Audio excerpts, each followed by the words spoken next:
வணக்கம் நண்பர்களே. இயற்கையே உயிர் மருந்து சேனலுக்கு உங்களை அன்புடன் வரவேற்கிறேன். நம்ம சேனலை சப்ஸ்கிரைப் பண்ணாதவங்க சப்ஸ்கிரைப் பண்ணிக்கோங்க. அப்படியே பெல் ஐக்கானையும் கிளிக் பண்ணிக்கோங்க. அப்போ தான் நம்ம போடுற வீடியோ உடனுக்குடனே உங்களை வந்து சேரும். நண்பர்களே, வாங்க வீடியோக்குள்ளே போகலாம். மருத்துவ குணங்கள் நிறைஞ்ச நிறைய தாவரம் நம்ம பூமியில் இயற்கையாகவே இருக்குது. அந்த தாவரம் எந்த தாவரத்தை சாப்பிட்டா நமக்கு என்ன நோய் குணமடையும் அப்படின்னு பல பேருக்கு தெரியாது.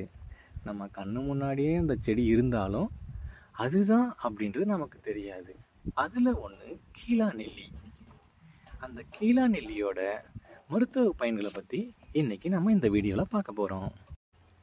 நிறைய தாவரம் நம்ம காலுக்கு கீழே வளர்ந்தாலும் நம்ம தலையை காக்கக்கூடிய மூலிகை நிறைந்த சக்தி நிறைய தாவரங்களுக்கு இருக்குது. நம்ம எந்த விதமான பராமரிப்புமே செய்யாமல் தானாக மருத்துவ குணங்கள் நிறைந்த தாவரம் நிறைய இருக்குது. அதில் இந்த கீழா நெல்லியும் ஒன்று. சின்ன உடல்நல பாதிப்புன்னா கூட மருத்துவர்கிட்ட ஓடி போகிறோம். அந்த பழக்கம்தான் நம்மக்கிட்ட நிறைய பேர்கிட்ட இருக்குது. மிகப்பெரிய நோயை கூட வீட்டில் இருந்தே நம்ம ஈஸியாக சரி பண்ணிக்கலாம்.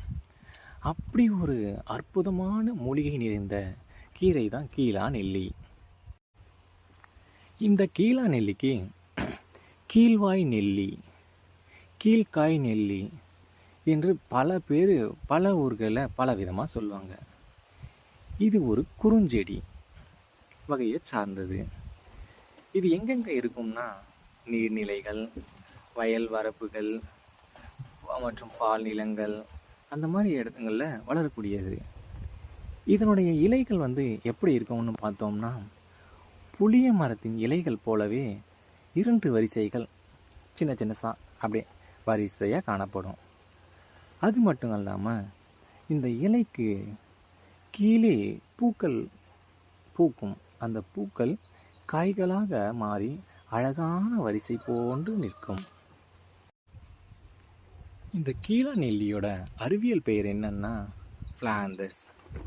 அது மட்டும் இல்லாமல் இந்த கீழா நெல்லியோட இலையில் பிளாந்தீன் அப்படின்ற மூலப்பொருள் இருக்குது. இதனால் இலையில் கசப்புத்தன்மை மிதமாக இருக்கும். இந்த கீழா நெல்லி இலையில் பொட்டாசியம் சத்து அதிகமாக காணப்படும். தாவரங்களில் இந்த கீழா நெல்லியும் ஒன்று. இலைகளுக்கு கீழே நெல்லிக்காயின் சிறிய வடிவமாக இந்த காய் இருப்பதால் இதனை கீழா நெல்லி என்று பலரும் அழைப்பர். இதே போல் இலைகளுக்கு மேல் காய் காணப்படும் மற்றொரு மூலிகை பெயர் மேலா நெல்லி. இதுவும் பல்வேறு மருத்துவ குணங்களை கொண்டது என்று சித்தர், மருத்துவர் இப்படி பலரும் நமக்கு சொல்லியிருக்காங்க. இப்போது கீழா நெல்லியோட மருத்துவ குணங்களை பற்றி பார்ப்போம். மஞ்சள் காமாலை நோயை சரி செய்யும். மஞ்சள் காமாலைக்கு மிக சிறந்த மருந்து அப்படின்னா அந்த கீழா நெல்லியை சொல்லுவாங்க. இந்த கீழா நெல்லி சிறுநீரை பெருக்கும் சக்தி உண்டு. கண் சம்பந்தமான நோய்களை நம்மை பாதுகாக்கும். நம்மளில் பல பேர் இப்போது கண்ணாடி போடாமல் இருக்கிறதில்ல. அது மட்டும் இல்லாமல் தீராத தலைவலியை தீர்க்கும் வல்லமை கொண்டது இந்த கீழா நெல்லி. அது மட்டும் இல்லாமல் கல்லீரல் சம்பந்தமான நோய்களை கூட சரி செய்யுமா இந்த கீழா நெல்லி. அப்புறம் பலருக்கும் இந்த தோல் சம்பந்தமான பிரச்சனை இருக்குது. இந்த சொறி, சிரங்கு போன்ற பிணிகளையும் போக்கும். உடல் சூடால் உண்டாகும் கட்டி, வீக்கம் இது போன்றவற்றை கரைக்கும். இரத்த சோகையை சரி செய்யும். கல்லீரல் பாதிப்புகளை தடுக்கும். மலட்டுத்தன்மையை போக்கும். சிறுநீரகம் சம்பந்தமான நோய்களுக்கு குணப்படுத்தும் இந்த சக்தி கீழா நெல்லிக்கு அதிகமாகவே உண்டு.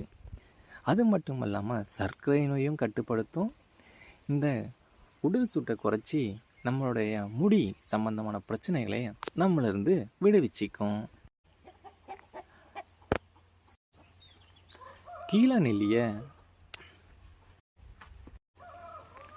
இந்த கீழா நெல்லியை எந்தெந்த நோய்க்கு எப்படியெல்லாம் நம்ம எடுத்துக்கணும் அப்படின்றத இப்போ பார்க்கலாம். மஞ்சள் காமாலை கீழா நெல்லியோட இலையை பறித்து நல்லா சுத்தம் செஞ்சுக்கணும். அந்த சுத்தமான இலையை நல்லா அரைச்சிக்கணும். அதோட கொஞ்சம் எலுமிச்சை சாறு மற்றும் மோர் கலந்து குடிச்சிட்டு வந்தோம்னா மஞ்சள் காமாலை குணமாகும். அது மட்டும் இல்லாமல் ஹெப்படைட்டிஸ் பி மற்றும் சியால் உண்டாகும் கல்லீரல் பாதிப்புகளை நம்மளிருந்து காப்போம். சர்க்கரை நோய். உலர்ந்த கீழா நெல்லி பொடியை 3 வேளையும் நம்மளோட சாப்பாட்டுக்கு முன்னாடி எடுத்துகிட்டு வந்தோம்னா சர்க்கரை நோயை நம்ம கட்டுக்குள்ளே வச்சுக்கலாம்.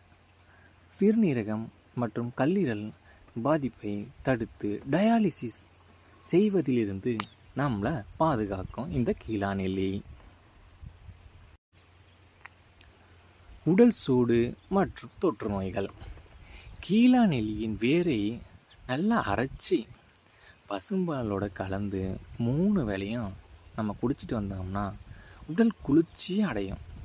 தொற்று நோய் நம்மக்கிட்ட நெருங்கவே நெருங்காது. அடுத்து வயிற்றுப்புண். 1 டம்ளர் மோரில் ஒரு கைப்பிடி அளவு கீழா நெல்லியை அரைச்சி காலையில் கலந்து குடிச்சிட்டு வந்தோம்னா வயிற்றுப்புண் மற்றும் வயிறு சம்பந்தமான அனைத்து பிரச்சனைகளையும் நீக்கிடுமா இந்த கீழா நெல்லி. தலைவலி. நல்லெண்ணெய் 2 ஸ்பூன் எடுத்து கீழா நெல்லியோட வேர், சீரகம் மற்றும் பசும்பால் ஆகியவற்றை நல்லா அரைச்சி வடிகட்டி அந்த சாறு குடிச்சிட்டு வந்தோம்னா தலைவலி குணமடையும். சொறி சிரங்கு. கீழா நெல்லி இலையுடன் உப்பு சேர்த்து அரைச்சி குளிச்சுட்டு வந்தோம்னா சொறி சிரங்கு நோய்கள் சரியாகும். வெள்ளைப்படுதல் பல பேருக்கும் இருக்குது. அதை சரி செய்கிறதுக்கு கையளவு கீழா நெல்லி இலையை அரைச்சி நல்லா நசுக்கி பின்னாடி அதை 3 டம்ளர் நீரில் எடுத்து காய வச்சு அது 1 டம்ளர் ஆகிற வரைக்கும் சுண்ட காய்ச்சி காலையிலையும் மாலையிலையும் 2 வேளையிலையுமே நம்ம உணவுக்கு முன்னாடி குடிச்சிட்டு வந்தோம்னா இந்த வெள்ளைப்படுதல் நோய் குணமடையும். இந்த கீழா நெல்லியோட அற்புதத்தை பற்றி அகத்தியர் குணப்பாடம் அப்படின்ற நூலில் விரிவாக விவரிச்சிருக்காரு.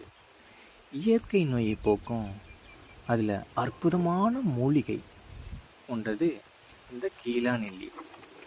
இயற்கை நமக்கு அளித்த மூலிகைகளை நாம் சரியாக பயன்படுத்திட்டு வந்தோம்னா நோய் நொடி இல்லாமல் வாழலாம்.